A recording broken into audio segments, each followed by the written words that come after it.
গ্রামের বউ আগ্রহ নিয়ে সংসারের সমস্ত কাজ স্টেপ বাই স্টেপ সকাল 11টার মধ্যে গুছিয়ে শেষ করতে পারলাম। সকালেই ছেলের জন্য একটু ছাতু করে দিচ্ছি।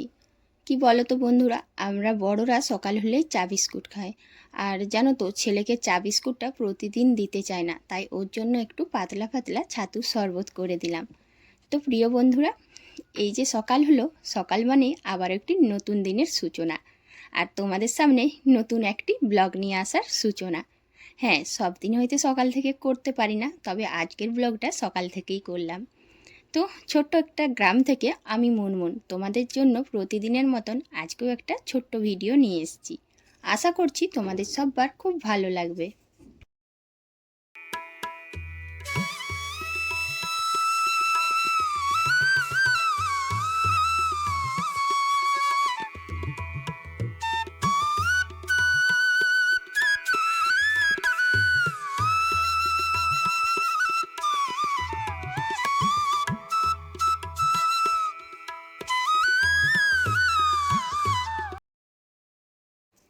যে সমস্ত বন্ধুরা যে প্রান্ত থেকে আমার ভিডিওটা দেখছো, আশা করছি সবাই ভালো আছো, আর আমিও ভালো আছি।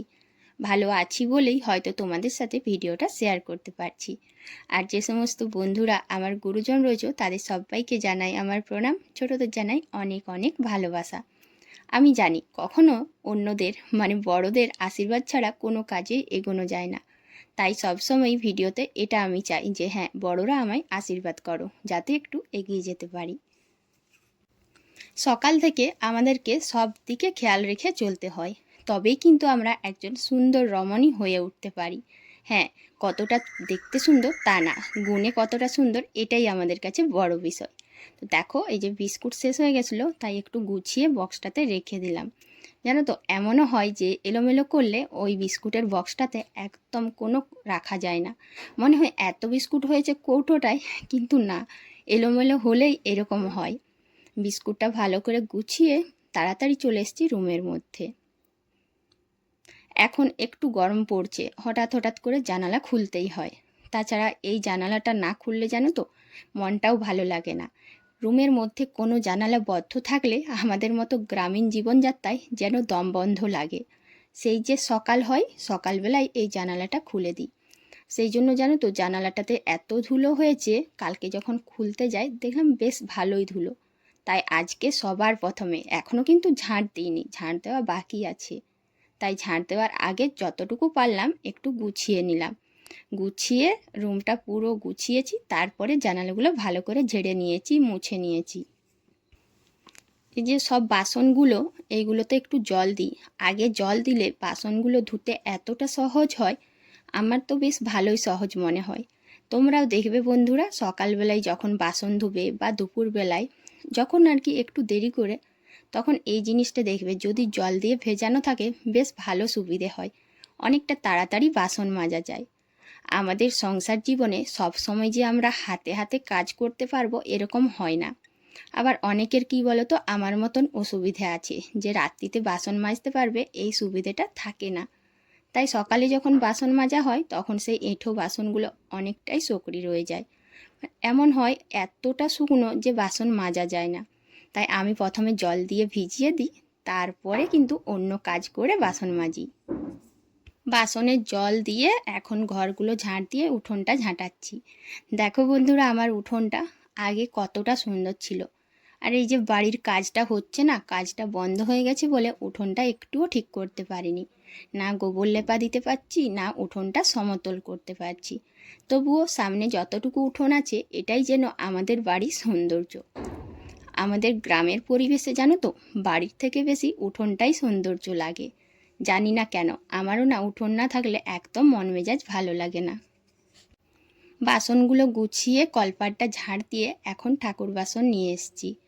আমি যেদিন আগে ঠাকুর বাসন মাজি সেই দিন পরে বাসন মাজি, আর আজকে যেহেতু বাসনগুলো আগে মেজেছি তাই জানো তো কলপাটটা বেশ ভালো করে অনেকক্ষণ ধুয়েছি। এখন এই যে ঠাকুর বাসনগুলো চটপট ধুয়ে নিচ্ছি। যেহেতু আমাদের প্রতিদিন পুজো হয়, যাদের প্রতিদিন পুজো হয় তাদের জানো তো এই কাজগুলো একটু বাড়তি, প্রতিদিনই ঠাকুর বাসন মাজতে হয়, ফুল তুলতে হয়। হ্যাঁ, যতদিন আমরা পারবো যেমন আমরা মানুষেরা প্রতিদিন খাওয়া দাওয়া স্নান সব করি, সেরকম আমিও যেন তো মনে করি যে যতদিন পারবো অন্তত প্রতিদিনই ঠাকুরকে পুজো দেব। ব্যাস এই জন্য এই টুকটাক বাড়তি কাজগুলোকে কাজ বলে মনে করি না। আর আগ্রহ নিয়ে সকাল থেকে কাজগুলো করি বলে বা একটা নেশা আছে, তার জন্য খুব তাড়াতাড়ি সমস্ত কাজ 11টা বা 10টার মধ্যেই শেষ করি। যেদিন একটু খুব বেশি কাজ থাকবে সেদিন একটু দেরি হয়, না হলে খুব তাড়াতাড়ি আমি সমস্ত কাজ শেষ করার চেষ্টা করি। এমনভাবে কাজগুলো করতে হয় যেন খুব তাড়াতাড়ি আর কম সময়ের মধ্যে শেষ হয়।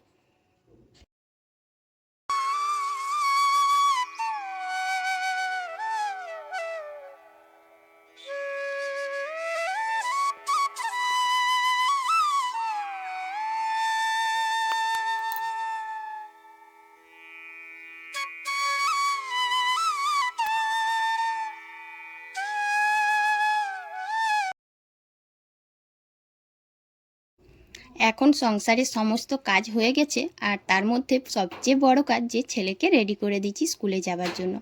কিন্তু এদিকে দেখো তার সাইকেল পাচ্ছিল না, আর এত বদমাস জানো তো, আমিও ভুলে গেছিলাম যে সাইকেলটা এই দিকে ছিল। এই যে আমাদের বারান্দার না উল্টো সাইডটাতে রাখা ছিল। তো যা হোক করে বের করলাম, এখন দেখি সেটাতে দড়ি বাঁধা আছে। বাড়িতে কোনো বাচ্চা থাকলে না তার আরও বেশি বদমাইশি এমন হয় যে মাকেই কিন্তু শেষে সেটা ভোগ করতে হয়, নাজেহাল হতে হয়। যতটা দড়িটা বাঁধা ছিল সবটা খুললাম, এখন ছেলেকে সাইকেলটা বের করে দিয়েছি। আর ও দেখো মজা নিয়ে বলছে যে মা তোমাকে একটু কাজে বিগড়ানোর জন্য এই কাজটা করালাম। মানে তোমার কাজ যাতে বেশি বাড়ে, মানে কতটা বদমাস ভাবতে পারছো। প্রত্যেক বাড়িতে যেন এই হ্যাপাটা মায়েদেরকেই নিতে হয়।